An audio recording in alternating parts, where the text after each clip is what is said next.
की हार्दिक शुभकामनाओं के साथ जो हमारा पहला कार्यक्रम है ध्वजारोहण का, मैं निवेदन करूंगा अपने केंद्रीय अध्यक्ष श्री लोकेश नवानी जी से, वो आएँ और यहाँ पर ध्वजारोहण का कार्यक्रम प्रारंभ करें।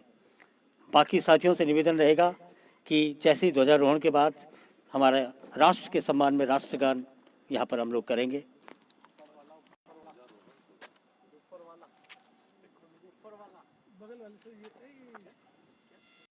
ये वो वाली ये सिंगल रस्सी ये जो आपके हाथ में ये वाली ना।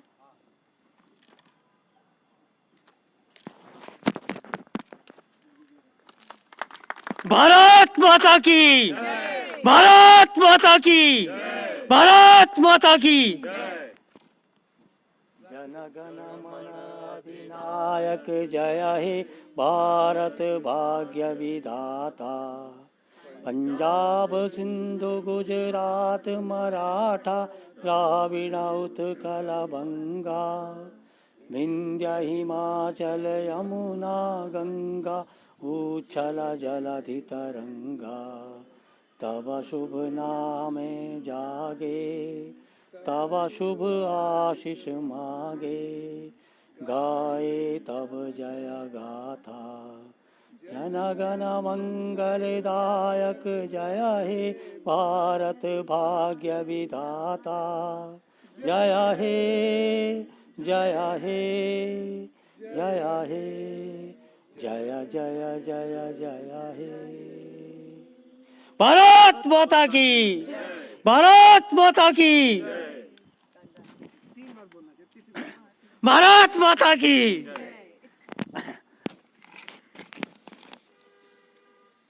अब मेरा निवेदन रहेगा हमारे अध्यक्ष महोदय से कि वो अपना आज का संबोधन हम लोगों के बीच में रखेंगे। धन्यवाद सुशील जी।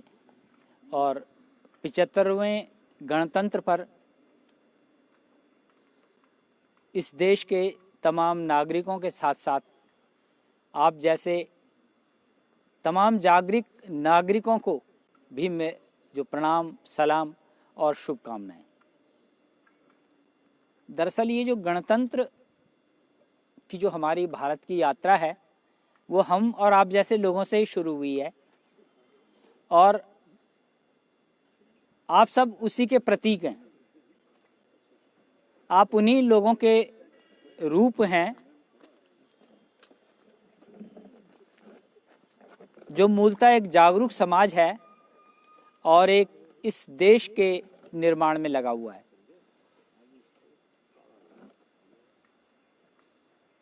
आप जानते हैं कि हमारा देश जो भारत के नाम से जाना जाता रहा है अतीत में, आज भी कई नामों से जाना जाता है, उसके जागरूक समाज ने एक ऐसी व्यवस्था की कल्पना की जिसे हम लोकतंत्र कहते हैं और हमारे पूर्वजों ने देश को एक बेहतर संविधान बनाकर दिया। और आज उसी लोकतंत्र की छाया में न केवल हम सब जी रहे हैं बल्कि एक बेहतर समाज का निर्माण कर रहे हैं और हम आज भी भारत में एक लोकतंत्र का, डेमोक्रेसी का निर्माण कर रहे हैं। ये जो डेमोक्रेसी निर्माण की प्रक्रिया में चल रही है। मैं यहाँ पर आप सबको इस अवसर पर शुभकामनाएं देते हुए 3 महत्वपूर्ण बातों की ओर आपका ध्यान आकर्षित कराना चाहूँगा और ये मैं पिछली बार भी कहता हूँ कि डेमोक्रेसी क्या है, लोकतंत्र क्या है, ये गणतंत्र क्या है, जनता का तंत्र। इसमें सबसे जो बुनियादी तत्व है बराबरी, समानता, समान अधिकार, उसके मौलिक अधिकार। इससे पूर्व भारत में जो जितने भी राजनीतिक प्रणालियां थी या दुनिया में जो बहुत सारी राजनीतिक प्रणालियां हैं उनकी अपनी खामियां, विद्रूपताएं और विसंगतियां हैं, लेकिन दुनिया की बेहतर जो प्रणालियां हैं उनमें से एक डेमोक्रेसी है जिसे भारत ने अपनाया। डेमोक्रेसी को इस तरह हम परिभाषित कर सकते हैं, ये समानता, सामाजिक न्याय, समान अधिकार, बात कहने का अधिकार, इन मूल तत्वों पर आधारित है। हम आज़ादी से पहले भी और आज़ादी के बाद भी देखते रहे कि भारतीय समाज में बहुत विसंगतियां हैं, अपने भीतर अंतर्द्वंद हैं, उद्वेलन है, भीतरी संघर्ष और लड़ाइयाँ हैं। तो यहाँ पर जो लोकतंत्र को जब हम परिभाषित करते हैं तो सबसे पहली बात आपको ये समझनी होगी कि लोकतंत्र अपने भीतर ही उस लक्ष्य को प्राप्त करने के लिए लड़ता है। जैसे सामाजिक न्याय, जब तक गैर बराबरी है तो लोकतंत्र के अंदर लड़ाई कैसे होती? दरअसल उसके अंदर आवाजें उठती हैं उस विसंगति के खिलाफ, विद्रूपता के खिलाफ। जैसे स्त्रियों की समानता के लिए लड़ाई चल रही है, जैसे समाज के कमजोर वर्ग के लिए लड़ाई चल रही है, समाज की आर्थिक समानता के लिए लड़ाई चल रही है। और कहते हैं लोकतंत्र जब तक अपने मकसद को हासिल नहीं कर लेता तब तक वो विचार उसके अंदर चलता रहता है और अंततोगत्वा उस लड़ाई को करता है। तो भारत भी एक न एक दिन ऐसा लोकतंत्र बनेगा जिसमें सब बराबर होंगे, आर्थिक रूप से विकसित होंगे, समानता होगी, सामाजिक न्याय मिलेगा। ये भारतीय लोकतंत्र दुनिया का एक अद्भुत और सुंदर लोकतंत्र होगा। इसमें वो सब राजशाही, तानाशाही, सामंतवाद, विस्तारवाद नहीं चलेगा। हमें मनुष्य के रूप में और मनुष्य से भी अधिक एक नागरिक के रूप में एक दूसरे का स्वीकार करना होगा, तभी हम एक भारत को बेहतर बनाएंगे। आज जो आप लोग यहाँ पर आए हुए हैं, मैं समझता हूँ आप भी एक देश का निर्माण कर रहे हैं, एक समाज का निर्माण कर रहे हैं, एक लोकतंत्र का निर्माण कर रहे हैं और एक बेहतर दुनिया का भी निर्माण कर रहे हैं। मुझे विश्वास है कि आप सबके ये छोटे छोटे प्रयास भी दुनिया को खूबसूरत बनाने के लिए सार्थक और बहुत अच्छे और खूबसूरत हैं। अब मैं दूसरे मुद्दे पर आना चाहूँगा। हम भारत की बात करते हैं। भारत का जो मूल जो चरित्र है वो उदारवादी समाज का रहा है। ये दुनिया में सबसे सहनशील समाज रहा है। ऐसा है कि ये घर है, घर के अंदर लड़ाइयाँ भी होती हैं, कमजोरियाँ भी होती हैं, लेकिन भारत में के अवचेतन मन में कुछ ऐसे संस्कार, जिन्हें हम कहते हैं संस्कार, मतलब वो परंपराएं जो नियमित रूप से हमारे खून में मौजूद हैं, आस्था जिसे कहते हैं, वो हमारे ब्लड में रहती है। हम बहुत प्रगतिशील हो जाते हैं, बहुत दुनिया के कोनों में घूमते हैं, लेकिन लौट कर आते हैं तो हम समझते हैं हमें अपने जो संस्कृति है वो सुंदरतम दिखाई देती है। उसमें जो आनंद आता है, हमें ब्राज़ील में वो क्या डांस करते हैं उसके साथ नहीं आता। हमारे अपने मूल्य बनते हैं हजारों साल के कालक्रम में। मैं बार बार कहता हूँ और आज भी कहना चाह रहा हूँ, भारत का समाज जो है, भारतीय समाज, भारतीय कल्चर, भारतीय लोग संक्रमण काल में हैं। वो अपनी बुराइयों को भी दूर कर रहे हैं। हम जब छोटे थे हम कई चीज़ें देखते थे, हम क्या नहीं करते थे और आज क्या कर रहे हैं। तो भारतीय समाज में एक समाज के रूप में, एक कल्चर के रूप में, एक सिविलाइजेशन के रूप में अपने को स्थापित करने का दौर चल रहा है। ऐसा नहीं कि हम बुरे ही बुरे हैं, जाहिर हम भी अतीत काल से निकल कर आए हैं, हमारे अंदर भी 100 खामियां हैं, लेकिन 100 खामियां मिट जाएंगी और जो सुंदरतम है बचा रहेगा। हमारी बुराइयां खत्म होगी लेकिन दीपावली बची रहेगी। उत्सव धर्मिता है, खुशियां है, प्रसन्नता है, जगमग है, ग्लैमर है। तो भारतीय संस्कृति अपने संक्रमण काल से गुजर रही है और नया रूप ले रही है और इससे दुनिया में एक बेहतर भारत बनेगा। जब सामाजिक मूल्य दुनिया में समाप्त हो रहे हैं, भारत उन सांस्कृतिक मूल्यों की, उन सांस्कृतिक विचारों की खोज कर रहा है, उन्हें प्राप्त कर रहा है और उन्हें नए सिरे से ग्रहण कर रहा है। मैं एक बार और कहना चाहता हूं कि भारतीय डेमोक्रेसी बहुत अच्छी से विकास कर रही है, जिसमें तमाम द्वंद्व चल रहे हैं। स्टेट वर्सेस सेंटर के जो केसेस हैं वो चल रहे हैं सुप्रीम कोर्ट में। सुब्रमण्यम भारती बनाम भारत सरकार के केस चल रहे हैं जिस पे बड़ी लंबी सुनवाई हुई है। वो हमारे पास जो नज़ीरें हैं जो भारत की कमियों को दूर करती हैं और सुप्रीम कोर्ट इसमें निर्णय लेता है कि क्या करना है। तो ये प्रक्रिया चलती रहेगी और अभी बहुत ज़्यादा उम्र नहीं है भारत की, 75 साल है। ये जब अपने जैसे अमेरिका तो 250 साल से ऊपर हो गया है। जिस दिन वो समृद्ध होगा, भारत एक सुंदर बनेगा। और तीसरी बात, मैं समाज की बात कर रहा हूं, जो हम उत्तराखंड के समाज हैं। उत्तराखंड का समाज भी लंबे समय से एक बेचैन समाज है और द्वंद्व से गुजर रहा है।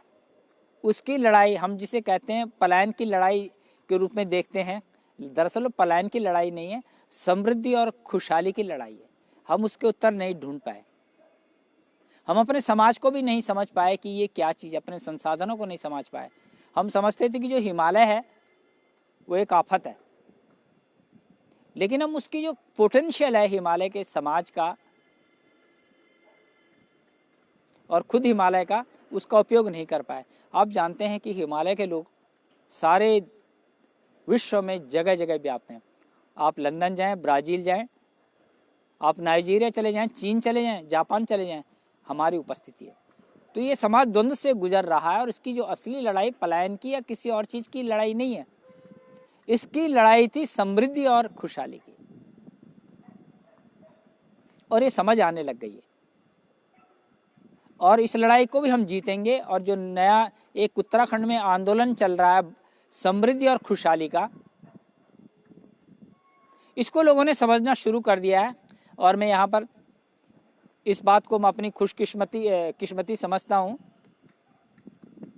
कि धाद ने भी जो उत्पादकता के आंदोलन को महसूस किया, जो 2010 से हम इस पर काम कर रहे थे, मैं समझता हूँ उसकी जड़ें जमीन पर गहरे बैठने लगी हैं। ये हमने भी महसूस किया। पलायन एक प्रक्रिया है और दुनिया में पलायन पहले से होता रहा है, इस रूप में होता रहा है। और आपने एक नए आंकड़े पढ़े होंगे, पिछले कुछ वर्षों में आया था कि 2050 तक दुनिया की आधी आबादी शहरों में होगी। क्यों होगी? देखिए, जो पुराना अगर इतिहास पढ़ें या उसे समझें, तो जो गांव से निकलकर जहां पर सुविधा के केंद्र बने, जो पहले कस्बे बने, बाद में थोड़े बड़े शहर और बाद में महानगर बन गए, लोग वहां पहुंचे जहां रोजगार था, जहां ग्लैमर था, जहां बाजार था। अब हाट लगते थे पहले, तो हम सब हाट में ऐसे ही चले जाते थे, घूमने चले जाते थे, सब्जियां लेने चले जाते थे।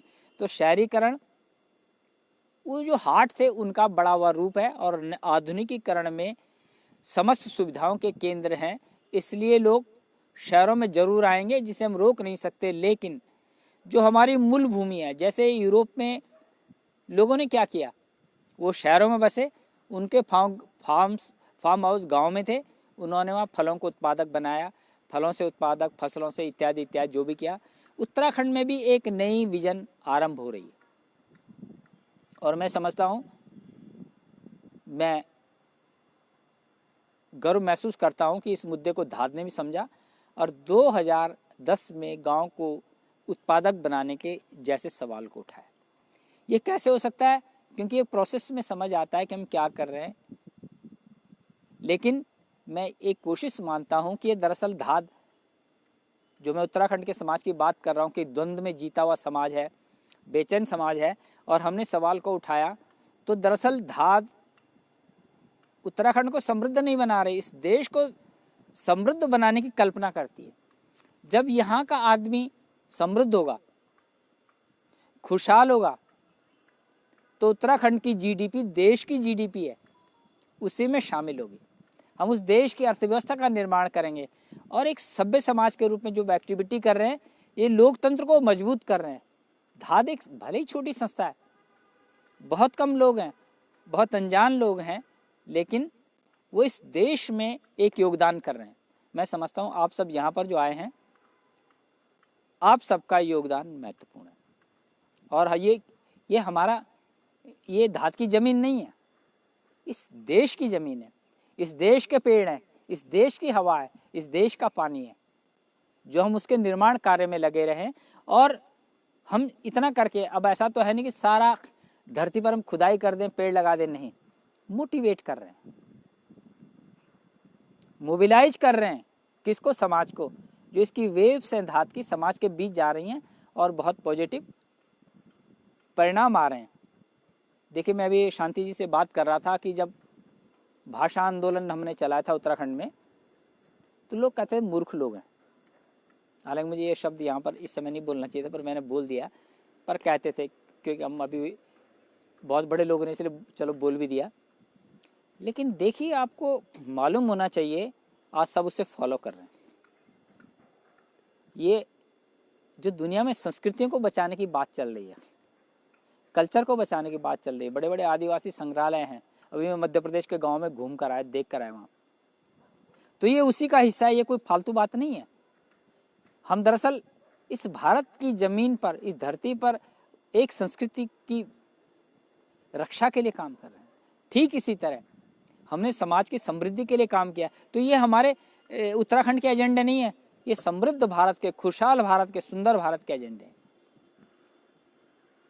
हमारे काम में ईमानदारी होनी चाहिए। मैं समझता हूँ जब हम कोई एक्टिविटी करते हैं, बहुत सारे लोग फॉलो करते हैं, और अंत में फिर मैं भारत पर आता हूँ कि हमारा देश निरंतर समृद्धि को छू रहा है। हमारे आंतरिक द्वंद्व और संघर्ष भी चल रहे हैं, हम उनसे लड़ भी रहे हैं, भिड़ भी रहे हैं, लेकिन भारत में आ रहे हैं। आज आप जब गांधी जी का 1920 का आंदोलन देखेंगे, उसका फोटो देखेंगे, या 47 के भारत में जो वो चित्र आपको देखने को मिलेंगे, तो आप भले ही आप कहते हो कि हमारा देश सोने की चिड़िया था, ये सच नहीं था। अगर आप उस समय भी देखेंगे तो फटे पुराने कपड़ों में, बिना पादुकाओं के लोग चल रहे थे, वस्त्र पूरे नहीं होते थे। हम बचपन में जब ग्रामीण क्षेत्रों में रहते, अपने गांव में रहते थे, तो हम भी देखते थे समाज के पास पूरे वस्त्र नहीं है। पूरा सिस्टम बदल रहा है, पूरा कल्चर बदल रहा है, समृद्धि आ रही है, इंफ्रास्ट्रक्चर बन रहा है, भारत में बड़ी बड़ी चीजें आ रही हैं, और हम जो अपना मूल्यांकन नहीं करते थे, आज अपना मूल्यांकन करने लग गए हैं एक संस्था के रूप में। धात को भी काम करते नहीं रहना, अपना मूल्यांकन करना है, सिंहावलोकन करना है कि हमने किया क्या है। इससे आपको गर्व की अनुभूति होगी, और आपको समझ नहीं आ रहा है कि आपने तो इतिहास बनाया। आपने जो काम किया, आपने इतिहास बना रखा है, वो आपको मालूम ही नहीं है।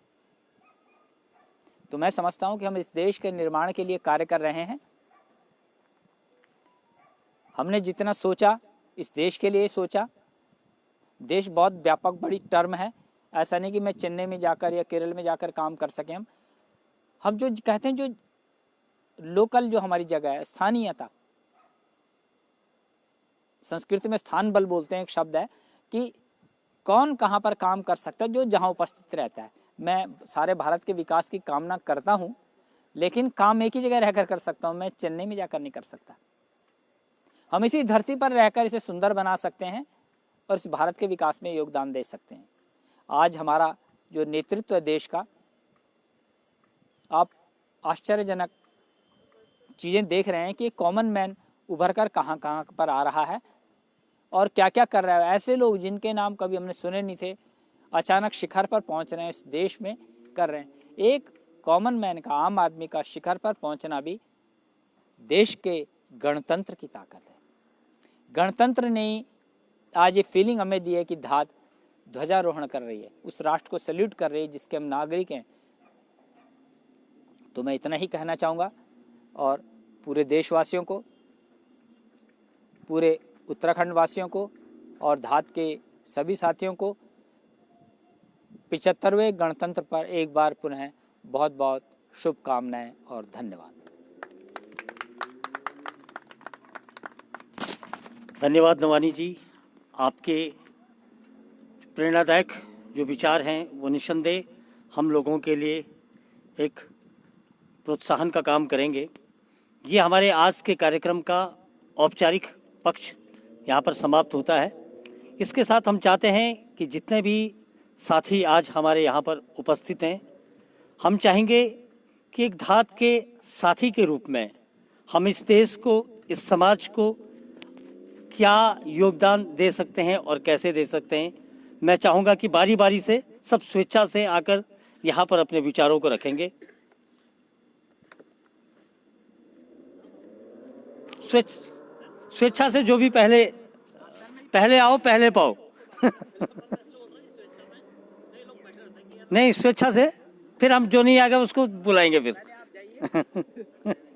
जो पिछले जो आपने वो करा था, मैं कह रहा कोई नहीं, चाय पी लो, कि स्वेच्छा से मेरी चाय ना उठाए कोई। दोबारा बना देना रे, घर की खा लेना।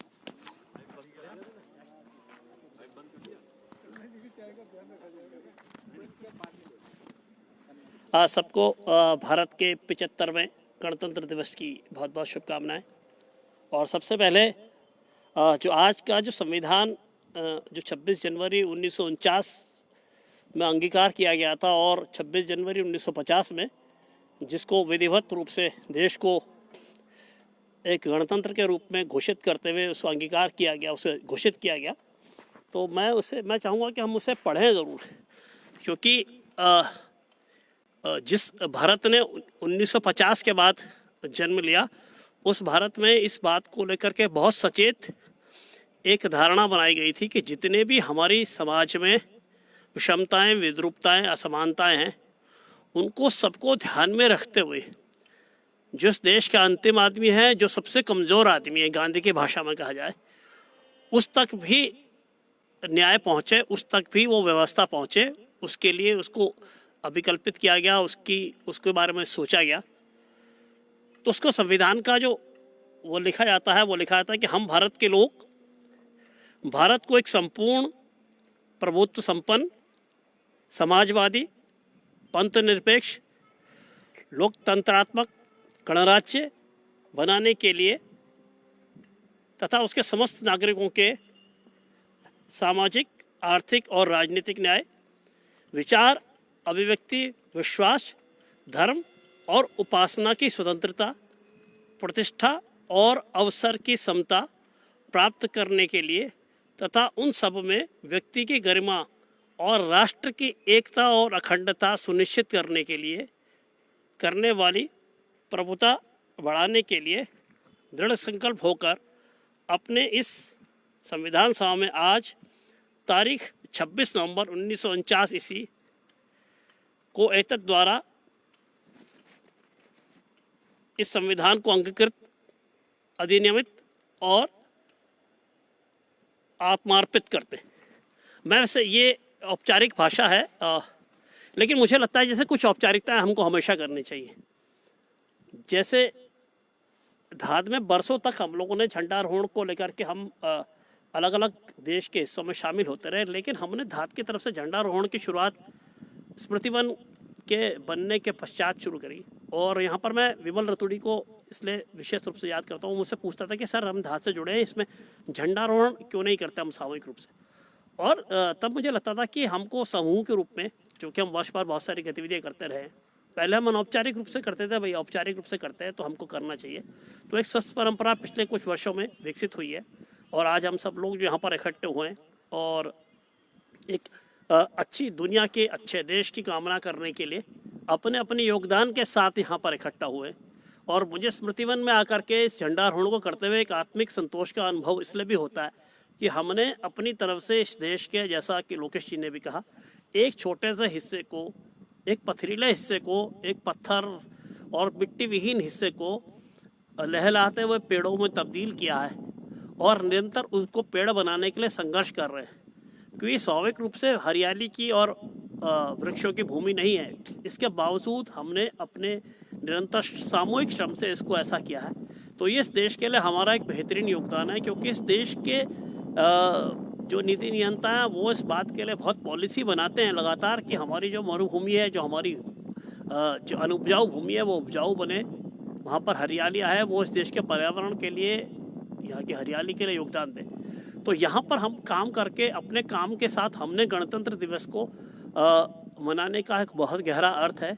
और ये हम सब धाद वालों के लिए, जो धाद से जुड़े हुए हैं, उसके मित्र हैं, शुभचिंतक हैं, उनके लिए एक बहुत बड़ी संतोष की अनुभूति है कि हम सब लोग हर जब गणतंत्र दिवस या स्वतंत्रता दिवस पर यहाँ पर आते हैं तो हम इस संतोष के साथ आते हैं कि हाँ, हमने अपनी छोटी सी भूमिका के साथ न्याय करने की पूरी मनोयोग से कोशिश की है। इस गणतंत्र दिवस पर जो मेरे को पिछले एक वर्ष की पूरी एक घटना का निचोड़ याद आता है। मुझे लगता है कि हम बहुत सालों तक काम करते हैं और हमारी समझ का जो विस्तार होता है वो एक दिन में नहीं होता, बहुत वर्षों में होता है। तो पिछले वर्ष की जो गणतंत्र दिवस की उपलब्धि मानता हूँ इससे पिछले वर्ष से अब तक की, तो वो मैं एक विशेष रूप से आपसे शेयर करना चाहता हूँ। वो कहानी है हरिबोधिनी की कहानी। हरिबोधिनी की कहानी को समझने की ज़रूरत है कि हरिबोधिनी एक लड़की जो सारी के किसी गांव में रहती है, उसकी कहानी से हम अपनी सामाजिक समझ, हमारे काम करने की दृष्टि और धात की जो चेतना का विस्तार है वो कैसे यहाँ तक पहुँचा है इसको समझेंगे। और ये मैं आपसे इसलिए शेयर कर रहा हूँ कि हमको ये समझना होता है कि अंततः जो भी हम सामाजिक काम करते हैं वो किसके लिए करते हैं, वो किसको ध्यान में रख के करते हैं और सामाजिक काम की परिभाषा क्या है। सामाजिक काम को लेकर के बहुत बड़े भ्रम रहते हैं। बहुत लोग अच्छी कविताएं लिखते हैं, वो उसे सामाजिक काम मानते हैं, निश्चित रूप से वही सामाजिक काम है। बहुत सारे लोगों ने पेड़ लगाए, वो भी एक सामाजिक काम है। बहुत सारे लोगों ने अपने घर के आगे जो स्ट्रीट लाइट है उसको बंद किया और उसकी ऊर्जा को बचाया, वो भी एक सामाजिक काम है। तो सामाजिक कामों की सैकड़ों परिभाषा है, लेकिन जो सबसे बड़ा सामाजिक काम है जिसको गांधी की भाषा में कहते थे, वो काम था कि जिसे हम आज की तारीख में एम्पैथी शब्द इजाद हुआ है दुनिया में, वो है दूसरे के दुख को महसूस करना, उसके दुख और संकट में, उसके संघर्ष में साथी बनना और उसको एक बेहतर इंसान बनाने में मदद करना। हरिबोधिनी की कहानी को यहाँ हमारी इस यात्रा के निचोड़ के तौर पर देखा जाए। हरिबोधिनी सारे गांव के एक दलित परिवार की गरीब लड़की है। उसके पिता केदारनाथ में जो खच्चर चलाते थे उनके सहयोगी थे, यानी खच्चर चलाने वाला भी के पास भी एक खच्चर को खरीदने के पैसे थे, लेकिन उसके पिता के पास वो भी नहीं था। वो उनका जो खच्चर में जब लोग बैठते हैं तो उनको नीचे से हाथ लगाते हैं, तो वो वाला काम क्या करते थे। तो जाति के वर्णानुक्रम में वो सबसे नीचे थी। उसके बाद वो एक लड़की थी, यानी कि जो परिवार में अगर स्थिति है एक पुरुष और स्त्री की, तो उसमें सबसे कमजोर स्त्री होती है। यानी कि परिवार के जो शक्ति व्यवस्था है, यानी कि पावर है परिवार के, उसमें वो सबसे कमजोर है। वो 6 भाई बहन थे। उसके पिता की मृत्यु 2013 में हो गई। उसके बाद वो धात के संपर्क में आई और उसकी बहन जो मोनिका थी उसने पढ़ाई करी। उसने कहा मैं बीएससी करना चाहती हूँ, बीएससी कर रही और उसकी सूचना जहाँ से भी हमारे पास आई और वो अंततः वो पढ़ने लगी। लेकिन मोनिका की कहानी को हमने छोटे से साहिब की कहानी बनाते हैं, लेकिन हरिबोधिनी की कहानी क्या है। हरिबोधिनी इस बार इगास में आई हमारे पास। उसने ये बोला माधुरी रावत जी से, जो हमारी केंद्रीय उपाध्यक्ष है, कि मैडम मैं बीएड करना चाहती हूँ और मैंने बीएड क्वालिफाई कर लिया है, लेकिन उसके लिए मुझको सहायता की ज़रूरत इसलिए क्योंकि मेरे परिवार की स्थिति नहीं है कि वो मुझे बीएड कराएंगे वहाँ पर, क्योंकि हम 6 भाई बहन हैं। हो सकता है उनके पास थोड़ा सा पैसा हो भी, तो वो बीएड की शिक्षा में खर्च करने की स्थिति में नहीं। वहाँ से बात चली और हमने जब ये बात सूचना हम तक आई तो मैंने अर्चना से भी कहा, विशेष रूप से मैंने कहा अर्चना इस लड़की को हम बीएड ज़रूर कराएंगे, क्योंकि इसमें सबसे महत्वपूर्ण बात है कि वो इतने कमज़ोर बैकग्राउंड से आने के बाद भी एक अच्छे कल के लिए सपना देखती है और वो बीएड करना चाहती है।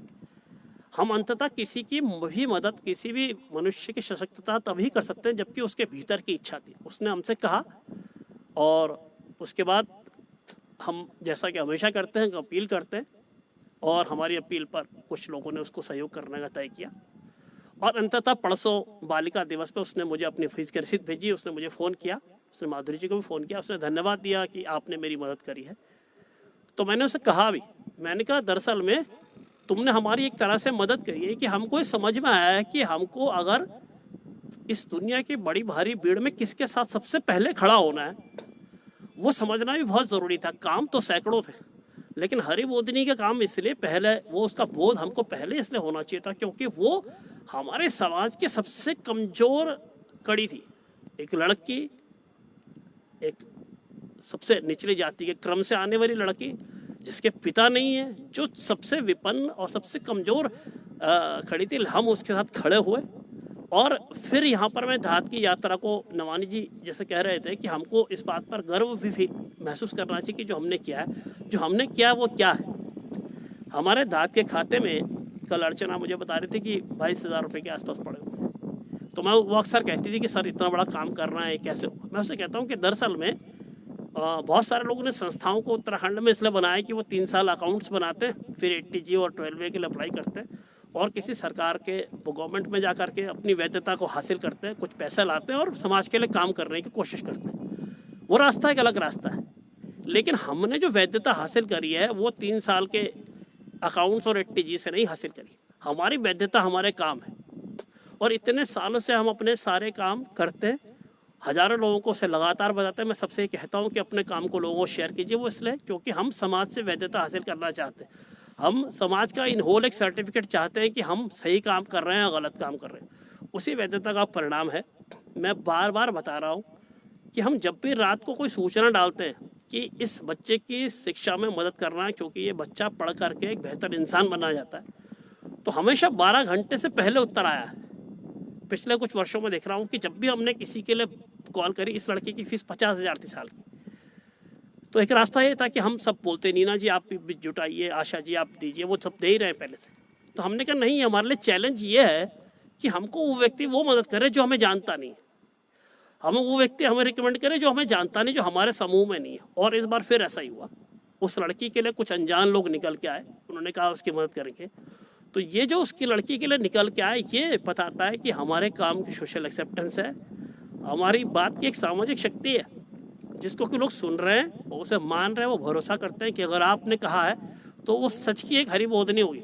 नहीं तो आज की दुनिया में विश्वास करना कई बार बहुत मुश्किल होता है कि जितनी घोषणाएं करी जाती हैं वो सच में होती नहीं है। और उस हरी बोधनी के साथ कोई अनजान लोग खड़े हुए, ऐसी मोनिका के साथ हुए, ऐसे मानसी के साथ हुए, और ऐसा जो एक ये पूरा धात की एक सामाजिक प्रतिष्ठा हासिल करी है, सामाजिक शक्ति में मानता हूँ उसे, वो सैकड़ों बच्चों के लिए एक सहारा, एक दिए की तरह बन रही है। मुझे लगता है कि हमको इस बात पर एक फख्र महसूस करने की बात है। हम कई बार उस संख्या से तोलते हैं अपने आप को जो हमारे किसी आयोजन में जुटती है। मैं बार बार कहता हूँ कि हमारे जो प्रत्यक्ष लोग हैं उनकी संख्या ऊपर नीचे होती है, हमेशा होने वाली है, लेकिन जो अप्रत्यक्ष रूप से इतने हजारों लोग हमारे साथ खड़े हैं, वो हमारे किसी भी आयोजन को कभी भी किसी भी तरह से उसके साथ खड़े नजर आते हैं साल भर के आयोजन में, तो वो हमारी एक शक्ति है। इस शक्ति को लगातार बढ़ाना चाहिए, क्योंकि शक्ति बढ़ने के बाद अंततः इस देश दुनिया को अच्छा बना रही है। और जितने लोग इससे जुड़ करके किसी की शिक्षा में, किसी किताब के कोने में, किसी पेड़ में योगदान करते हैं, मुझे ये बताते हुए और भी खुशी होती है कि वो उनमें से बहुत कम लोग ऐसे होते हैं जो लौट जाते हैं, वो सब ठहर जाते हैं हमारे साथ। मैं अकाउंट्स भी देखता हूँ पिछले 8-10 सालों से, जो आता है, जो योगदान करता है, जब हमें सूचना देते हैं वो मुझे हाथ जोड़ता है, कहता है नहीं भाई साहब आप इतनी सूचना क्यों दे रहे हैं मेरा कहना है उनसे ये रहता है कि हम कहते हैं हम आपको विश्वास दिलाना चाहते हैं कि जो भी आपने 100 रुपये का योगदान दिया हम उसका क्या करते हैं, ये हमारी जिम्मेदारी है। तो वो सब लोग बहुत एक बेहतर महसूस करते हैं, वो आज हमारे साथ लगातार जुड़े रहते हैं, हमारे से लगातार योगदान करते हैं।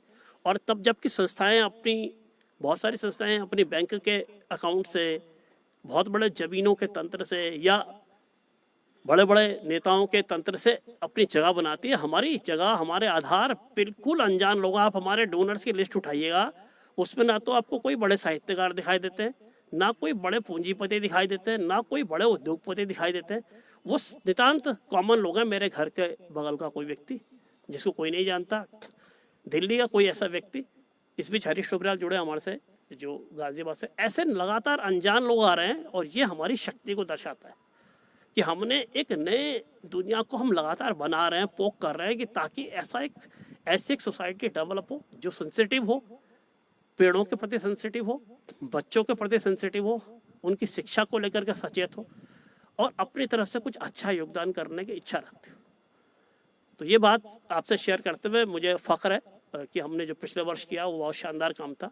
मुझे उम्मीद है आने वाले साल में भी हम सब लोग अपने हिस्से का योगदान कर पाएंगे और हम सब अपने अपने अंदर का आत्मावलोकन करें कि हम किस तरह से इसमें योगदान कर सकते हैं, कितना समय दे सकते हैं, कैसे कर सकते हैं। ये तय हम सबको खुद ही करना है और हम सब लोग सक्षम लोग हैं, समर्थ लोग हैं। और ये तय बात है कि अगर हम सबकी सामूहिक शक्ति, हम सब लोग एक साथ काम करेंगे और निश्चित रूप से हम जो आज वर्तमान में कर रहे हैं इससे और बेहतर कर पाएंगे। इसके साथ ही आपको इस देश को, दुनिया को बेहतर बनाने के लिए, इस गणतंत्र को मजबूत बनाने के लिए, उसकी चेतना को वास्तविक रूप से पहचानने के लिए और उसका बोध पाने के लिए बधाई। आप सब लोग साथ यूं ही जुड़े रहिएगा तो हम आने वाले समय में बहुत सारे अच्छे और बहुत सारे चेतनाशील और बहुत सारे बेहतरीन कामों को अंजाम देंगे। धन्यवाद। भारत माता की।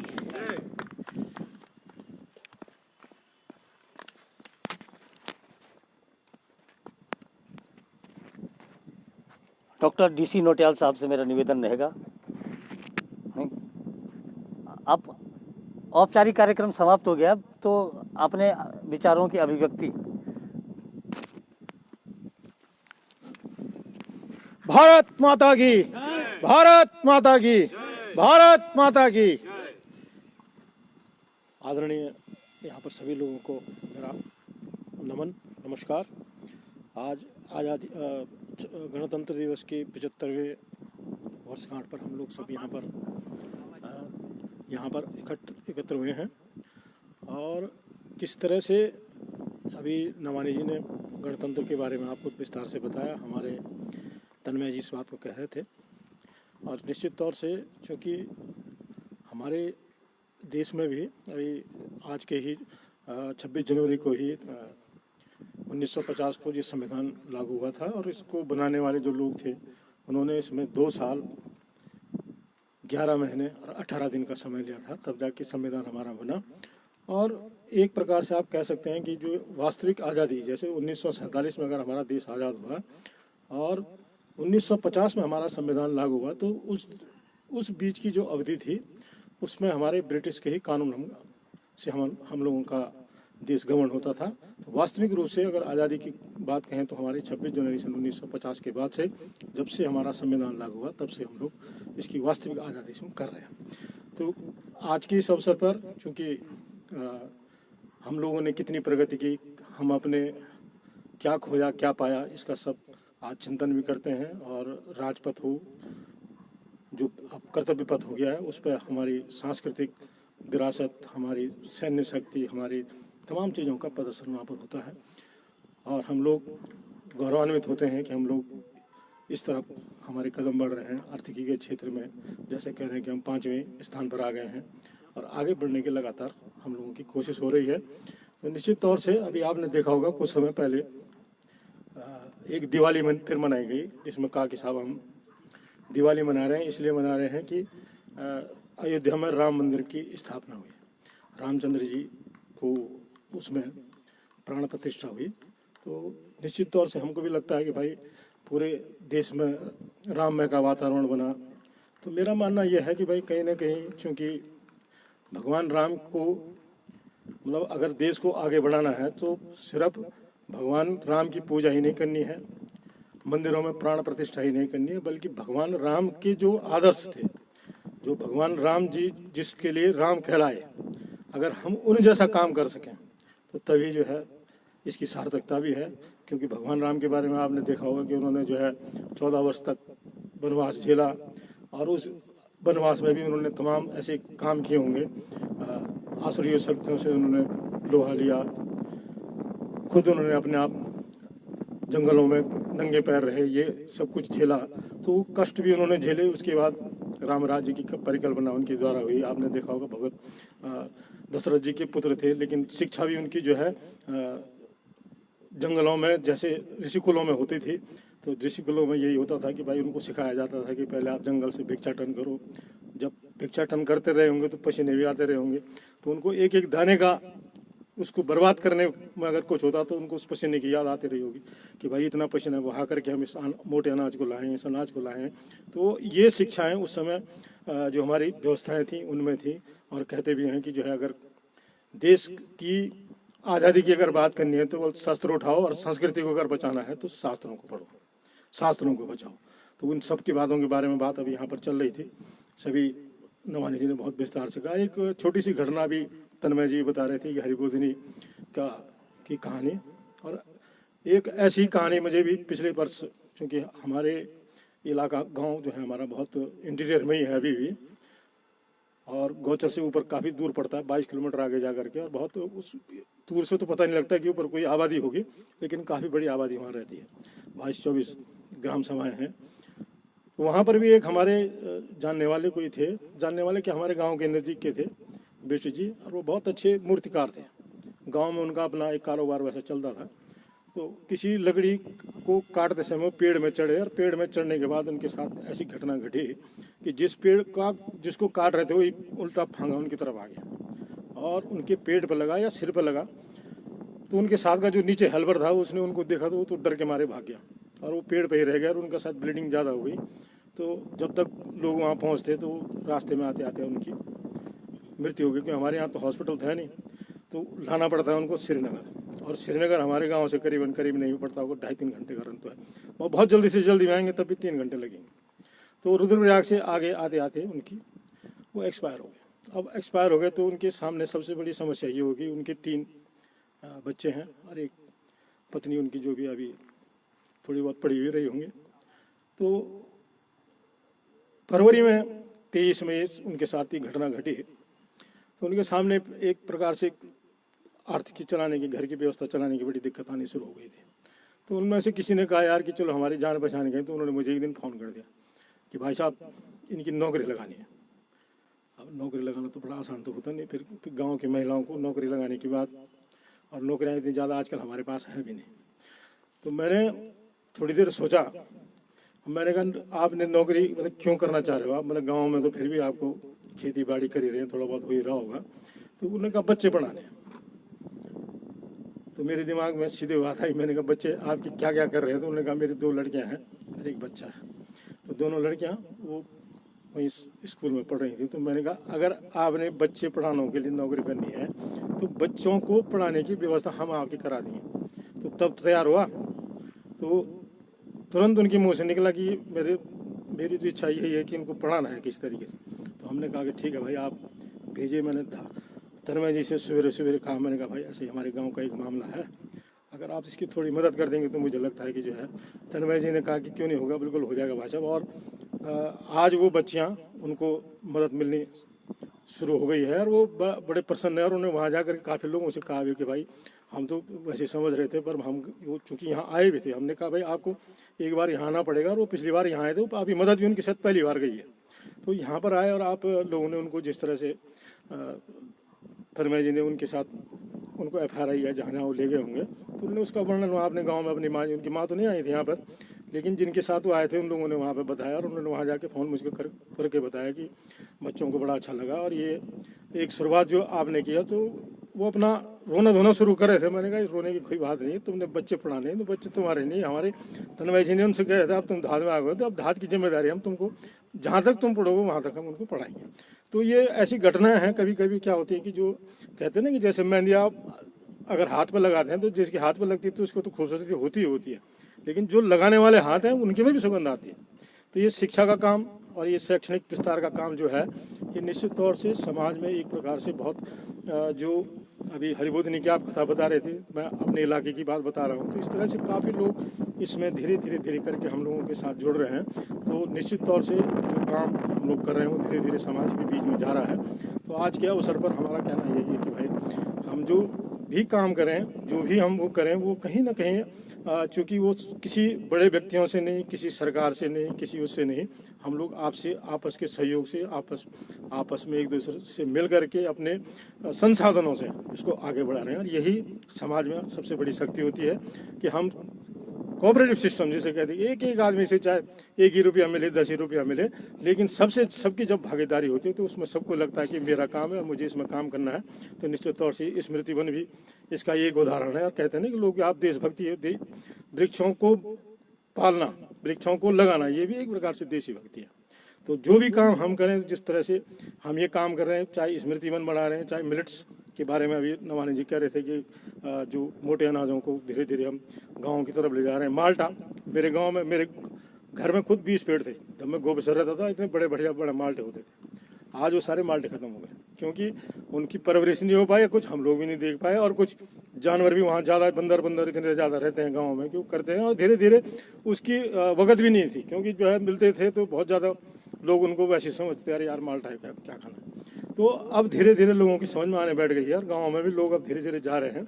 और जैसे आप कह रहे हैं कि हमारे जो पलायन, रिवर्स पलायन की तरफ, क्योंकि रिवर्स पलायन के अपने फायदे भी हैं और कुछ नुकसान ये हो रहा है कि जिस तरह से रिजॉर्ट गाँव में जा रहे हैं, रिजॉर्ट जो गाँव की तरफ बढ़ रहे हैं, और उन रिजॉर्टों में जो बाहर के लोग आ रहे हैं, जो हम लीज पे उनको दे रहे हैं, और वो लीज वाले ऐसे कांड हो रहे हैं जैसे अंकिता भंडारी का कांड था।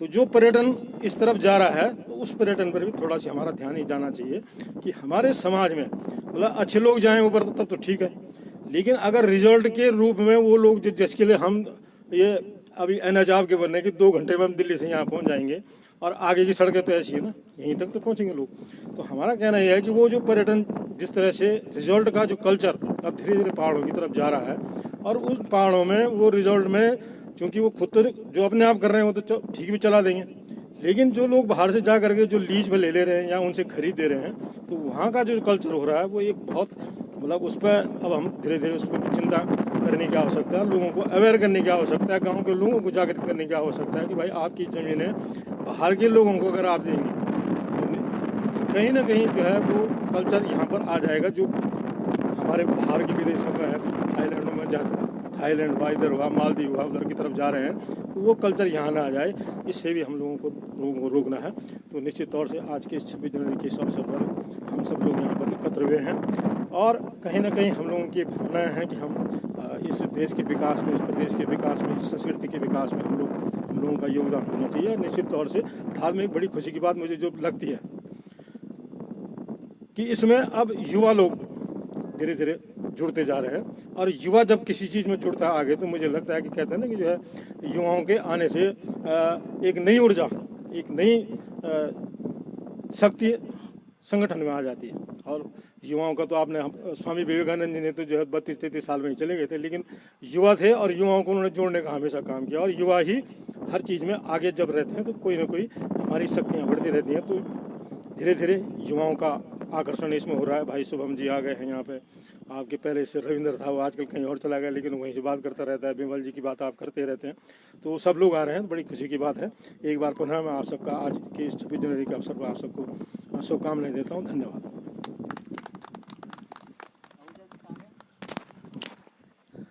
धन्यवाद नोटियाल जी। शांति भाई हमारे साथ हैं, तो मैं चाहूँगा कि आएँ और आज के इस अवसर पर अपने 2 शब्द हमारे बीच में रखें। धन्यवाद पुरोहित जी, और आज जितने लोग भी यहाँ उपस्थित हुए हैं मैं सबका साधुवाद करता हूँ, प्रणाम करता हूँ। कुछ लोग बहुत दिनों के बाद आए हैं, खैर उसमें एक मैं भी हूँ, पर जितने भी आए बहुत अच्छी बात है। और आज मैं समझता हूँ कि ये गर्व करने का दिन है। 26 जनवरी 1950 को हमारा जो संविधान लागू हुआ था, तो मैं 2-3 बातों से मुझे ज़्यादा गर्व होता है कि पहली बात तो ये कि ये संविधान की पुस्तक जहाँ छपी, मैं उस कार्यालय से आता हूँ, भारतीय सर्वेक्षण विभाग में संविधान छपा है। नंबर 2, अगर गर्व की बात करता हूँ तो मैं धाद की बात करता हूँ कि धाद में जब मैं आया था और आज कहाँ हूँ, जिस पोजीशन में हूँ, जहाँ हूँ, मैं धाद को इसके लिए नमन करता हूँ, प्रणाम करता हूँ। और तीसरा जो गर्व है मेरा, ईश्वर उसकी रक्षा करे और करता रहे, आगे लंबा समय तक हमें उनका साथ मिलता रहे। आदरणीय लोकेश नवानी जी मेरे गर्व के पात्र हैं कि मेरे ही नहीं, मैं समझता हूँ कि जैसे तन्मय जी ने अभी हरिबोधनी से एक कहानी से जोड़ा और नौटियाल जी ने अपने गांव की एक बिष्ट जी की कहानी से जोड़ा, एक छोटी सी प्रकरण मैं भी रख लेता हूँ कि एक कहानी लिखी थी मैंने, गुड्डी के नाम से एक कहानी थी। वो कहानी ये थी कि बहुत दूर दराज इंडस्ट्रियल गांव, जैसे नौटियाल जी ने जिक्र किया कि ऐसे गांव की कहानी है जिसमें कोई भी लोग पढ़े लिखे नहीं थे, स्कूल नहीं थे, रोड नहीं थे, सड़कें नहीं थी, कोई भी साधन नहीं था। लेकिन वहाँ एक लड़की थी जिसकी जिद थी कि बहुत दूर, स्कूल तो बहुत दूर था, लेकिन उसकी जिद थी मुझे स्कूल जाना है। तो उसके माँ बाप ने उसे बहुत डराया धमकाया कि नहीं, लड़की जात है, कैसे जाएगी, क्या करेगी, कैसे होगा।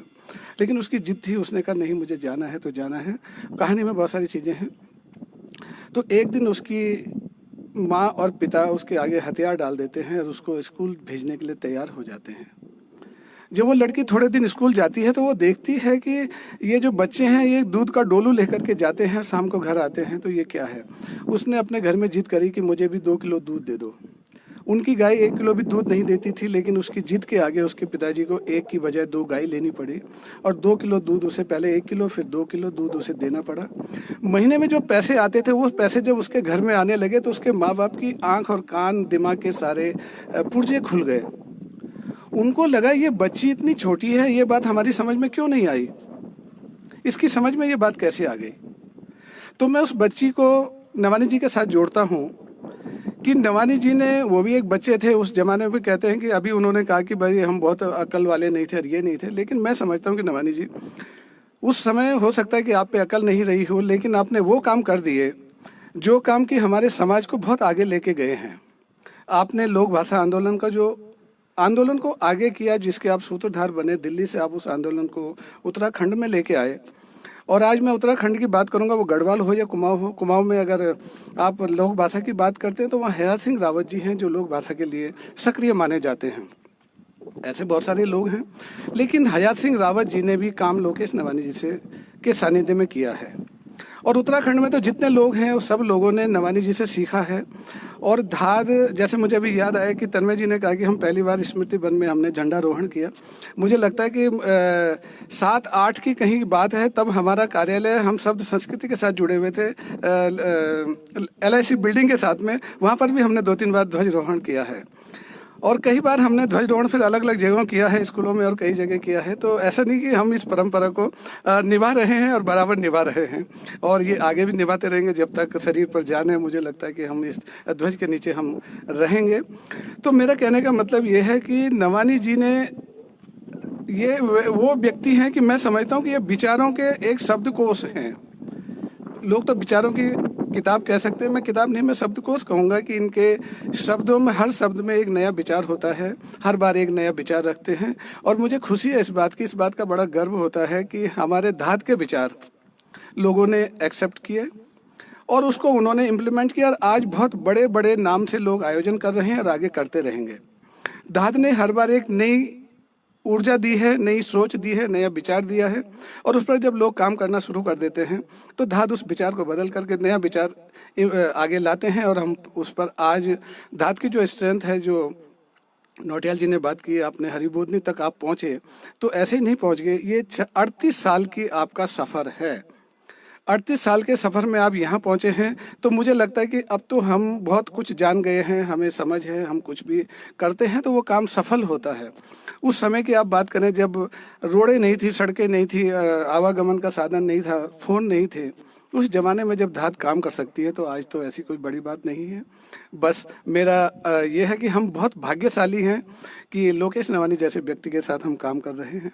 और आगे इस ढंग से अगर हम काम करते रहेंगे तो मुझे लगता है कि निश्चित है कि हम एक पलक पर होंगे। नहीं तो कम से कम आज भी जितने लोग यहाँ बैठे हुए हैं, हर व्यक्ति एक संस्था से कम नहीं है। लक्ष्मण जी की बात करूँ तो ये पता नहीं कितनी संस्थाओं के लिए काम कर रहे हैं और बहुत गजब का काम कर रहे हैं। बिमल जी बैठे हुए हैं, बिमल जी पता नहीं कितनी शादियों में इन्होंने शिरकत की है और शादियां करवाई हैं। ये बहुत बड़े व्यक्ति हैं और निरंतर काम चल ही रहा है। जब केवल एक बार बोलने की देर होती है कि सर फलां जगह शादी होनी है, बोला मैं अपनी गाड़ी लेके जाता हूँ, बोलो क्या मदद चाहिए, जितनी कर सकता हूँ करते हैं। विजय जुयाल आज यहाँ पर उपस्थित नहीं है। विजय जुयाल ने अभी तक कम से कम 32 लड़कियों की शादियाँ करवा दी हैं।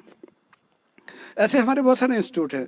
हमारे हरीश कंडवाल जी बैठे हुए हैं, बहुत बड़ा चैनल चलाते हैं, अच्छे, मतलब इनका भी न जाने अपने क्षेत्र में इन्होंने नौटियाल जी इन्होंने अपने क्षेत्र में लोगों को उकसा के पता नहीं कितने काम करवा दिए। तो इस ढंग से लोग अपने अपने काम पे लगे हुए हैं। कल्पना जी हैं, वो अपने धाद के साथ साथ अपनी जो इनकी लोक गंगा है, एक महिला का घर चलाना बहुत मुश्किल होता है, लेकिन उसके साथ साथ अगर लोक गंगा चल रही है तो बड़ा काम है। आदरणीय नीना जी हैं, इतने समय से यहाँ पर स्मृति वन में जो आपने काम किया, आपका मतलब आपको बहुत बहुत सल्यूट करता हूँ कि आप निरंतर बनी रहती हैं। ये बड़ी बात है। हम तो नहीं बन पाते हैं, लेकिन जितना कोशिश होता है कोशिश करेंगे। आशा डोभाल जी यहाँ बैठी हैं, आपने जो भी ये काम किए हैं और जितना आप कर रही हैं, आप सबका ये है। और ममगाई जी को तो क्या कहना, ये तो हमारे मतलब बोलते जैसे धुरी हैं, ये हमें लट्टू की तरह बीच में रहते हैं, हम सबको अपने गोल गोल घुमाते रहते हैं। बड़ी सुंदर बात है, बहुत बहुत धन्यवाद। और सुशील पुरोहित जी को मैं माइक देता हूँ। आप सभी का, जितने भी लोग आए हैं, सबका मैं सादर प्रणाम करता हूँ। धन्यवाद। धन्यवाद शांति जी। आशा डोभाल मैम, शिक्षक अगर ऐसे पर्व पर ना बोले तो ये थोड़ा सा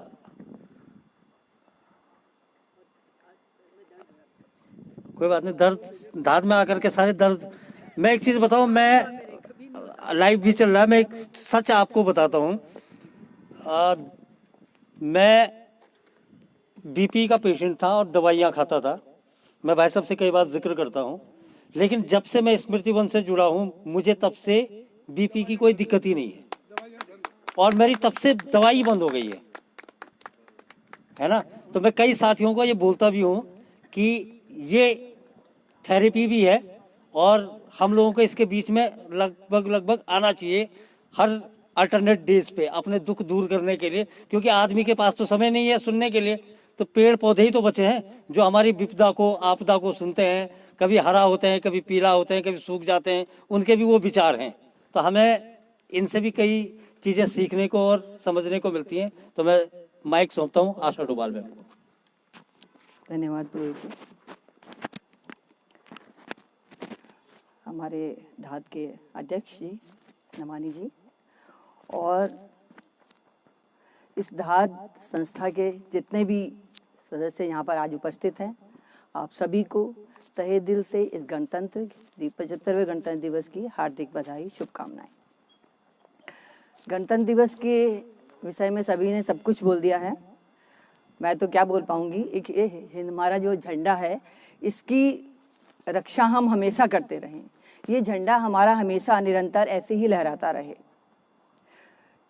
हिंद देश का प्यारा झंडा ऊंचा सदा रहेगा, ऊंचा सदा रहेगा, झंडा ऊंचा सदा रहेगा।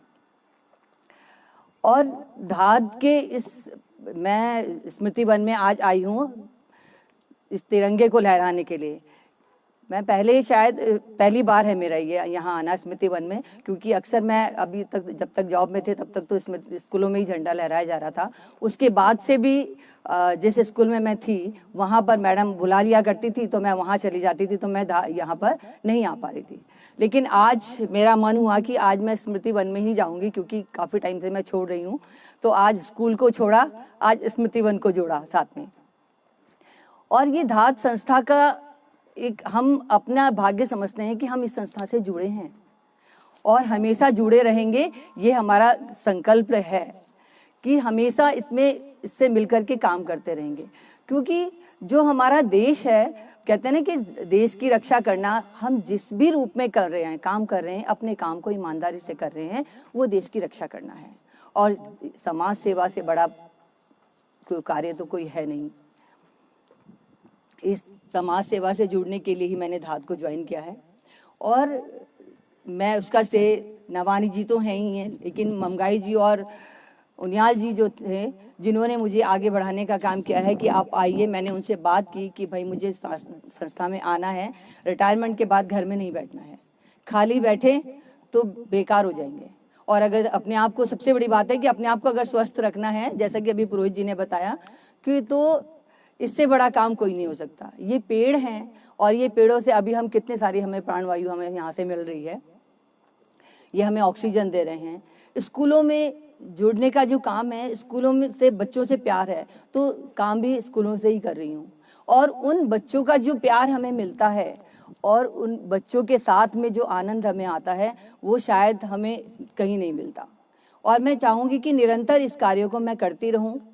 हमारे जितने भी साथी हैं जो स्मृति वन से जुड़े हैं, मित्र वन से जुड़े हैं, बाल वन से जुड़े हैं और भाषा एकांत से जुड़े हैं, सभी अपना अपना काम जो है बहुत ईमानदारी से कर रहे हैं और उस ईमानदारी के साथ धात चल रही है। तो धात का एक ये सबसे बड़ा गुण है कि वो, क्योंकि संस्थाओं में अक्सर देखा जाता है कि बहुत सारे धांधलेबाजी हो जाती है कि हम फंड लेते हैं, वो करते हैं, लेकिन धात संस्था का एक सबसे बड़ा ये मूल वो है कि वो कहीं से हम फंड, सरकार से हम फंड नहीं लेते, पूरे समाज से सहयोग से चलने वाला जो हमारा कार्य है, ये हम कार्य करते हैं। और इस देश को देश की रक्षा करने के लिए, इस देश में अपना योगदान देने के लिए इस धात में निरंतर कार्य करते रहेंगे और अपने इस झंडे के नीचे कोशिश करेंगे कि हमेशा अच्छे लगन से खड़े रहें। जय हिंद। एक बार फिर से भारत माता की जय, भारत माता की जय, भारत माता की जय। गणतंत्र दिवस अमर रहे, गणतंत्र दिवस अमर रहे, गणतंत्र दिवस। अमर रहे, देश के शहीद, अमर रहे, देश के शहीद, अमर रहे, देश के शहीद अमर रहे, महात्मा गांधी, अमर रहे, महात्मा गांधी, अमर रहे, महात्मा गांधी। अमर रहे। जय हिंद। धन्यवाद मैम। हमारे बीच में मेरे मित्र भी हैं, डॉक्टर गौरव गैरला, आपको मैं यहाँ पर स्वागत करता हूँ धात के मन से। एक चीज बताना चाहूँगा धात के साथियों को कि आप अप्रत्यक्ष रूप से धात के हर आयोजन में कुछ न कुछ कंट्रीब्यूशन करते रहते हैं, तो मेरा निवेदन रहेगा कि आप भी दो शब्द आज धात के लिए यहाँ पर रखने का कोशिश करेंगे। डॉक्टर गौरव। पुरोहित जी का धन्यवाद। आप सभी को मेरा प्रणाम। मैं डॉक्टर गौरव गहरोला। पुरोहित जी के द्वारा धात के साथ मैं काफ़ी समय से जुड़ा हूँ और काफ़ी सारे आयोजनों में यहाँ पे सम्मिलित होता हूँ। समय समय पे जब भी समय मिलता है तो यहाँ आने का बहुत इच्छा करती है, पर ये कि कभी आ नहीं पाते हैं। पर जब समय मिलता है तो मैं ज़रूर यहाँ पे सम्मिलित होता हूँ और जो योगदान हो सकता है वो अपनी तरफ से मैं योगदान देने की पूरी कोशिश करता हूँ। और आज जो हमारा गणतंत्र दिवस है, 75वां गणतंत्र दिवस है, ये एक बहुत पवित्र मौका है हमारे देश के झंडे को लहराने का। इसके लिए हमारी जो आदर है उसको जताने का, हमारे भारतीयता होने का जो हमारा गर्व है उसको व्यक्त करने का आज एक बहुत अच्छा मौका है।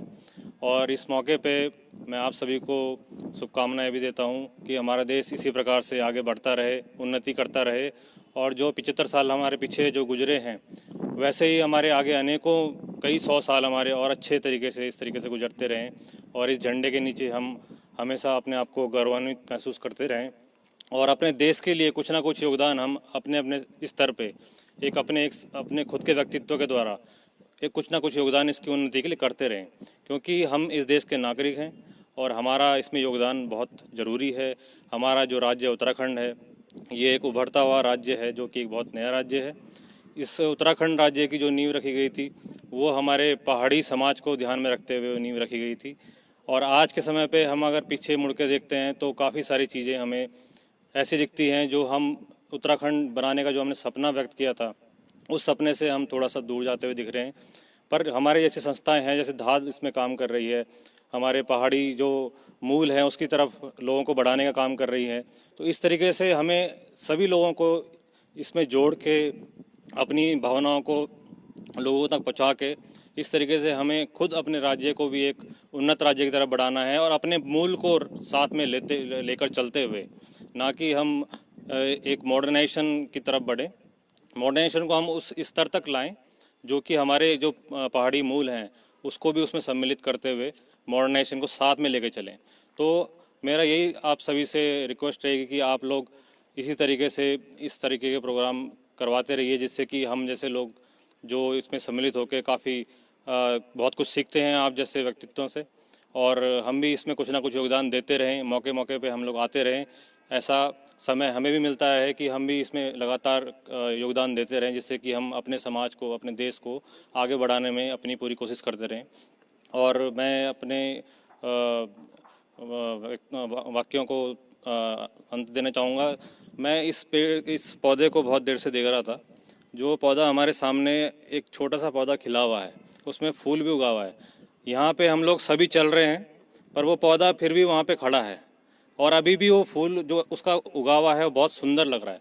और आप देख रहे हैं यहाँ पे पूरा रास्ता है हमारा चलने का, तो इतनी कठिनाइयों के बीच वो पौधा भी अगर खिल सकता है, उसमें भी फूल खिल सकता है, तो हमारे जो देश है एक कठिनाइयों से निकल के जैसे हमारा देश का जो फूल खिल रहा है उसी प्रकार से हमारे राज्य का भी एक फूल खिले।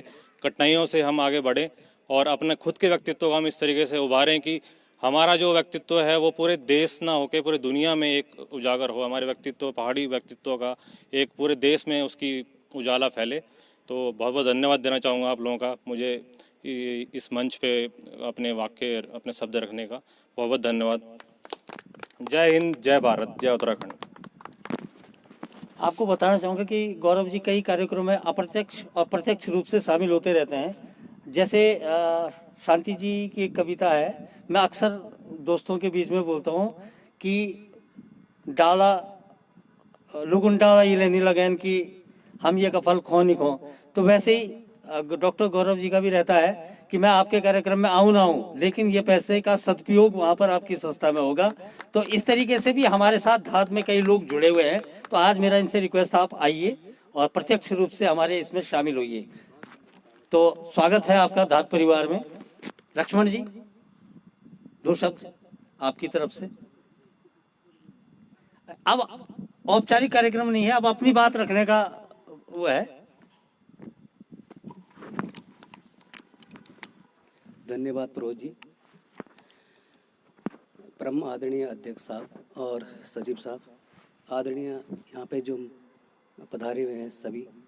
आप लोगों को जैसे विदित होगा कि आज हम 75वां गणतंत्र दिवस मनाने जा रहे हैं, और इस गणतंत्र दिवस के रूप में जो हमारा, जो कई यहाँ पे पूर्व में वक्ताओं ने कहा कि ये संविधान जो है 1950 को जो हमारा संविधान लागू हुआ था, लेकिन उसके पीछे क्या थ्योरी थी, क्योंकि हमारा समाज था, हमारा देश था, वो पहले मुगलों का जो मुगल काल थे, उसके बाद मुगल काल के बाद जो उससे पहले आक्रांता थे, और मुगल के बाद जो ब्रिटिश थे, उन्होंने जो हमारे पूर्वज थे उनके साथ क्या यातनाएं की हैं, क्या उनकी वेदनाओं को, उनकी पूजा पद्धति को सारे तहस नहस करके रख दिया था।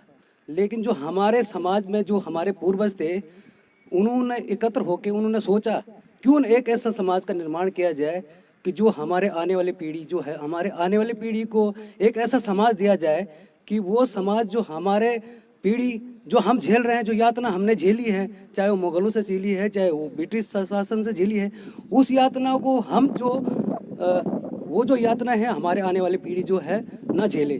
तो उन्होंने समाज एक निर्माण, जो विद्वजन थे वहाँ उस काल के विद्वजन थे, उन विद्वजनों ने एक संविधान का निर्माण किया था। वो संविधान का निर्माण उन्होंने कई देशों में जाके जिस देश में जो नियम, जो कानून जो अच्छा था, उस कानून को चुना कि भाई इस देश का कानून ये अच्छा है, उस देश का कानून ये अच्छा है, तो उसको जो प्रयोग और एक संविधान का निर्माण किया। जो संविधान का निर्माण किया, जैसे उसमें मूल कर्तव्य हैं, मूल अधिकार हैं, नीति निर्देशित तत्व हैं, समाज में चुनाव कैसे होने चाहिए, मत देने का अधिकार कैसे होना चाहिए, ये सब जो है हम लोगों को दिए गए। और उसको बनाने में ऐसा नहीं, उस मसौदे को तैयार करने में कोई छोटा मोटा समय लग गया, 2 साल से अधिक वर्ष उसमें लग गया था, ताकि उसमें कोई भी त्रुटि न रहे। और कई समितियां उसमें बनी, कई बैठकें उसमें हुई, तब जाके एक संविधान का निर्माण हुआ। और जो अभी आदरणीय जो सचिव थे धाद के, उन्होंने कहा था जो उसमें प्रस्तावना है, प्रस्तावना में कहा गया, उसमें जो प्रस्तावना में दिया है कि भाई आदमी को जो समता का अधिकार है और पूजा पद्धति उपासना का अधिकार है, तो उसको हम लास्ट में शब्द था आत्मार्पित करना चाहिए, उसको आत्मसात करना चाहिए, उन सभी चीज़ों को हम आत्मसात करना चाहिए। और जो हम लोगों ने जो जीवन दिया है, हम लोगों को भगवान ने जो जीवन दिया है, भाई हम उस जीवन को अब यहाँ पे धाद का जैसे स्मृति वन है, कई लोग हैं मैं देखता हूँ जो निरंतर इस कार्य को कर रहे हैं और उसमें आते हैं डेली अपना नियम, लेकिन उनको कोई जानता नहीं है। कोई आते हैं अपना काम करते चले जाते हैं, लेकिन उसको हमें पता है कहीं न कहीं जो ईश्वर उनको देखता है, अच्छे काम करते हैं, वो कहीं चाहे यहाँ करें चाहे कहीं करें, लोगों को अपने आत्मा से पूछ के ये काम करना चाहिए कि मेरा आज मैंने क्या अच्छा काम किया है। चाहे वो समिति से जुड़े हों, चाहे संस्था से जुड़े हों, चाहे ना भी जुड़े हों, लेकिन उन सभी लोगों को अपने समाज के लिए, अपने पड़ोस के लिए, अपने आसपास के लिए, अपने जीवन रहते रहते अच्छा काम करना चाहिए। इन्हीं शब्दों के साथ मैं अपने विचार को, वाणी को विराम देता हूँ। धन्यवाद।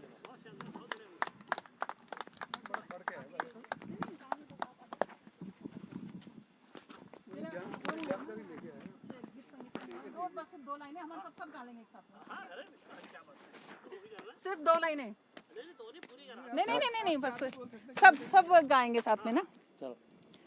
तो गणतंत्र दिवस के मौके पर सिर्फ 2 लाइनें हम सब साथ में गाएंगे उसको। अभी तक कुछ इस तरह का कुछ हुआ नहीं है। ऐ वतन वतन मेरे आबाद रहे तू, मैं जहाँ रहूं जहाँ में याद रहे तू। ऐ वतन मेरे वतन, ऐ वतन मेरे वतन। धन्यवाद। और किसी ने गाया नहीं साथ में मेरे। बस इतनी सी लाइन, सिर्फ इतनी लाइन है बस। ये तब सब सुन ली ना। मेरे को नहीं आता है गाना। और कोई गाना हिंदी देश का प्यारा झंडा। जो आज की जो मांग है, जिस गीत को हम चाहते हैं कि लोग सुने, अब तो होश में आ जाओ ओ शब्दों के सौदागर, अब तो होश में आ जाओ वो शब्दों के। हम तो ऐसे ही गाते जनगीत। झंडे झंडे का गाओ, झंडे का। ये रिलेवेंट ही है आज के पक्ष में। हमारे पक्ष से देखा जाए तो ये रिलेवेंट ही है। चलो सुनो, यही है, ए वतन मेरे आप आबाद रहे, तभी तो मैंने कहा इनको गाओ। ए वतन वतन मेरे आबाद रहे तू, मैं जहाँ रहूं जहाँ में याद रहे तू।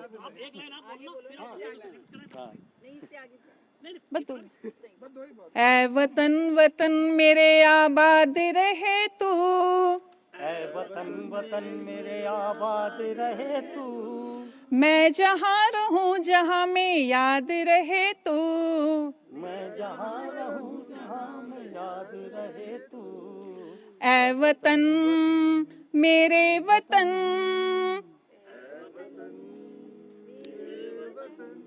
ऐ वतन मेरे वतन।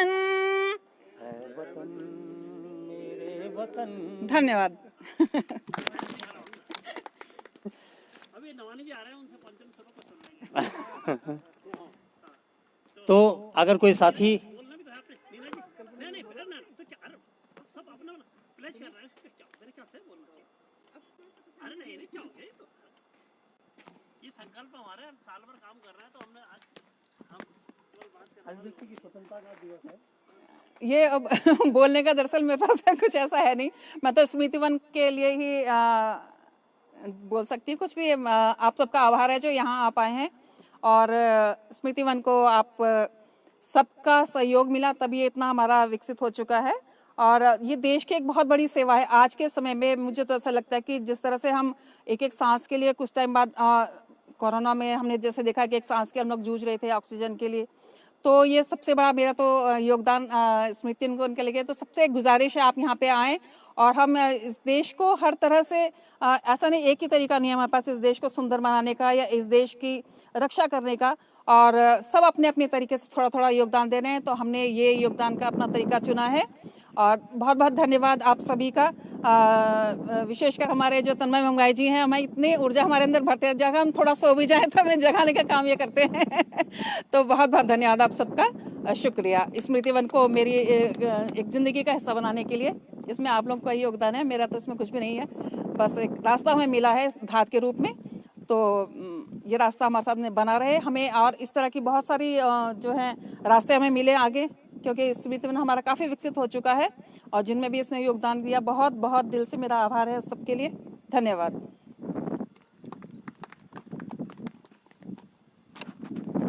धन्यवाद नीना मैम। अब मैं चाहूँगा कल्पना जी से कि वो आएं और अपनी जो धारा प्रवाह जो आपकी काव्य है, थोड़ा सा आज की, तो जो भी आपकी इच्छा है, विचार।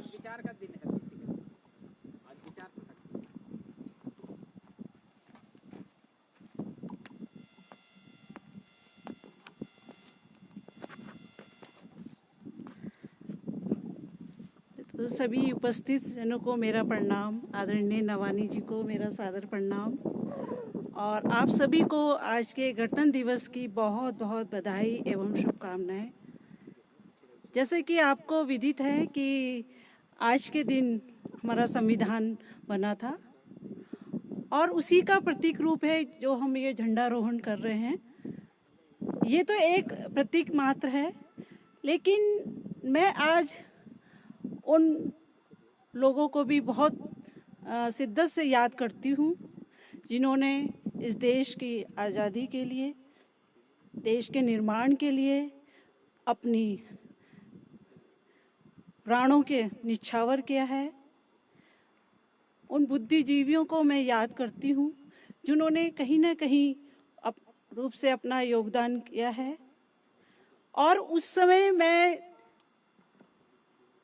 पढ़ती हूँ, सुनती हूँ, क्योंकि मेरे पिता भी उस आज़ादी की लड़ाई में अपना योगदान दे चुके।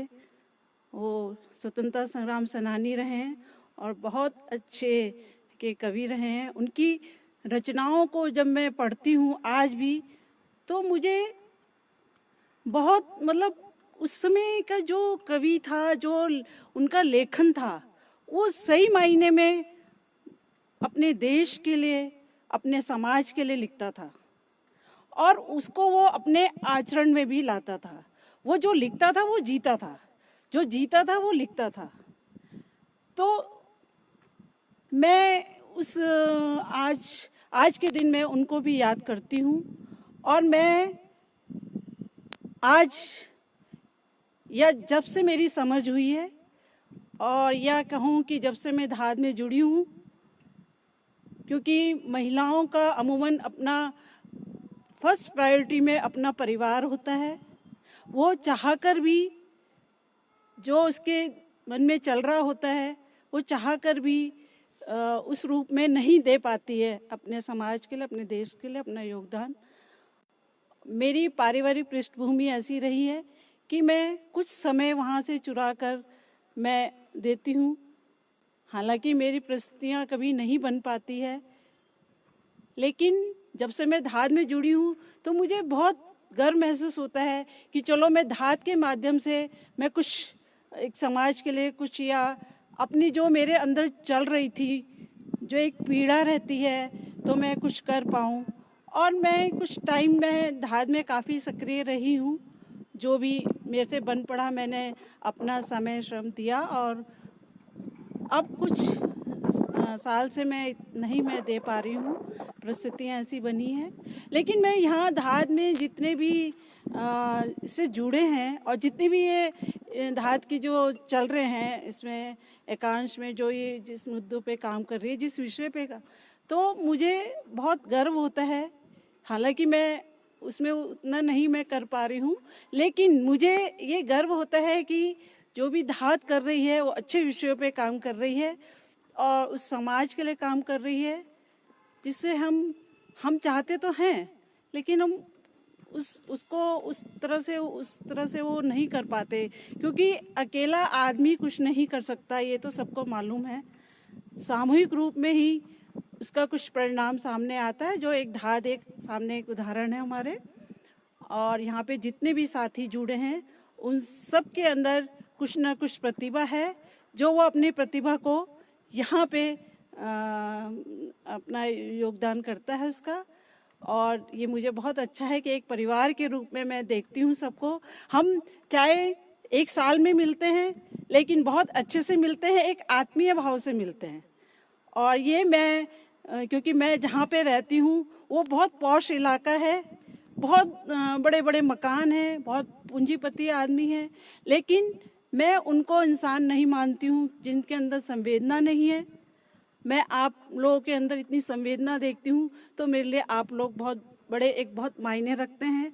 और एक देश और समाज के लिए आप इतना अपना समय श्रम धन जिस रूप में भी आप काम कर रहे हैं, मेरे लिए आप एक मानव जाति के रूप में गर्व के विषय है। और मैं आप लोगों को बहुत साधुवाद या मैं बहुत धन्यवाद देती हूँ। और इसी तरह हम लोग आप लोगों से भी मैं प्रेरणा लेती हूँ कि मैं भविष्य में मेरे से जो बन पड़ेगा मैं धाद के लिए काम करूँगी। और इसी के साथ मैं आदरणीय नवानी जी से भी कभी कभी बात करती हूँ कि इनके विचारों से मैं अवगत, क्योंकि ऐसा होता है ना कि हम लोग, मैं अभी कुछ महीने से क्योंकि परिस्थिति ऐसी बनी कि मैं घर पे हूँ, लेकिन मुझे अंदर से इतना मेरे अंदर चल रहा है कि मैं बाहर निकलूँ, मैं कुछ समाज के लिए करूँ। लेकिन यह है कि वो हमारे अंदर चलते रहना चाहिए, क्योंकि जब वो चलता रहेगा, हम आराम से सो रहे हैं खा रहे हैं वो नहीं है। हमारे जीने का मकसद ये नहीं होना चाहिए। और मैं इस रूप में धाद को मैं देखती हूँ कि मैं इससे जुड़े रहूँ और आप लोगों की से मैं प्रेरणा लेती रहूँ। अभी आप डॉक्टर गैरोला जी मैं फर्स्ट टाइम इनका सुन रही हूँ, क्योंकि ऐसे ही नए नए लोग आते हैं, हम उनके विचारों से अवगत हुए, उनसे कुछ ना कुछ बात हमारे आई होगी हमारे जहन तक, तो उनसे भी मैं प्रेरणा लेती हूँ। छोटा बच्चा है, शुभम है, कोई भी है, तो मैं सबसे हम प्रेरणा ले सकते हैं। और इसी के साथ मैं अपना विराम देती हूँ अपनी बात का, और सबको मैं धन्यवाद करती हूँ।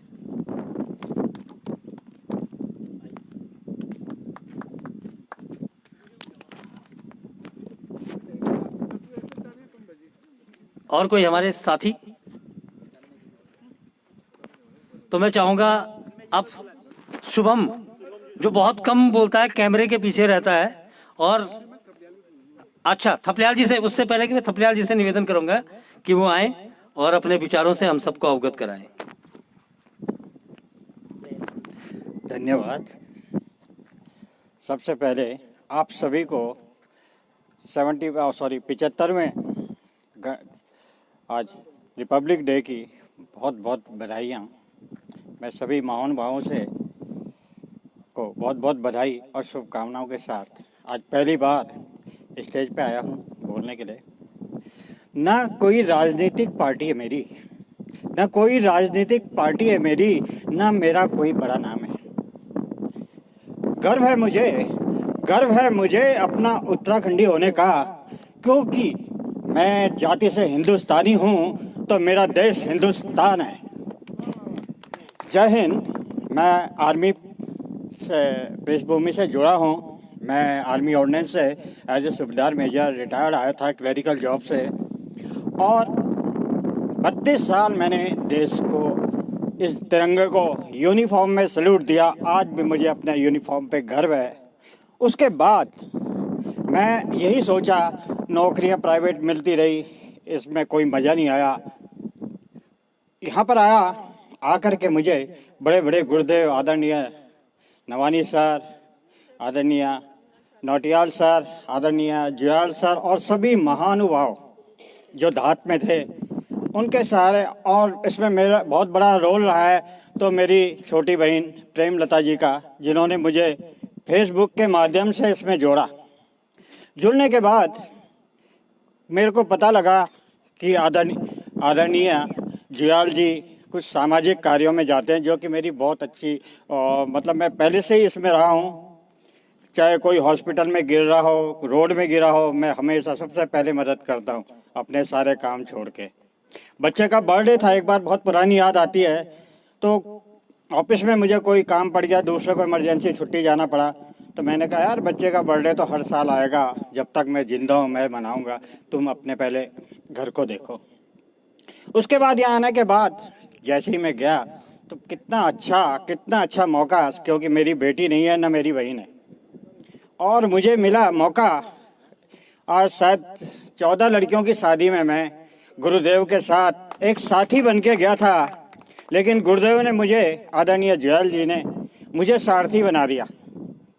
और मैंने एक कहानी भी लिखी उनके बारे में, और जब उनकी बुक आए तो ज़रूर बिमल थपलियाल के नाम से कहानी पढ़ना। मैंने उस कहानी को कम से कम 8 या 9 बार लिखा, बार बार अमेंड किया, और फिर फाइनल हुई वो कहानी। मैंने वहाँ पर लोगों की पीड़ा देखी कि ये गुरुदेव जब आते थे तो जैसे परिवार का मुखिया वहाँ पे पहुँचता है, तो इस ढंग से वो लोग, कईयों के तो आंसू गिर जाते थे कि हमारा मुखिया आ गया है, तो कितनी अनुभूति मिलती होगी मुझे भी। और ये सब आज इसका श्रेय मैं गुरुदेव को ही नहीं देता हूँ, ये मैं अपनी धात संस्था को देता हूँ। इस धात संस्था जिसके कारण मैं ऐसे कामों में आ पाया। इसीलिए मैं आप सभी को 2 शब्द जरूर बोलूँगा।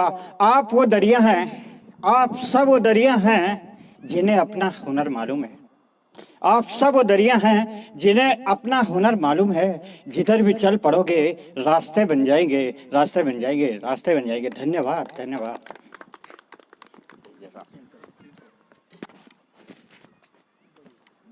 धन्यवाद थपलियाल जी। अब जो व्यक्ति हमेशा कैमरे के पीछे रहता है, आज हम चाहेंगे कि शुभम आगे आए, और वो कैमरे का एडजस्टमेंट भी करना है ताकि लाइव उनका भी चले।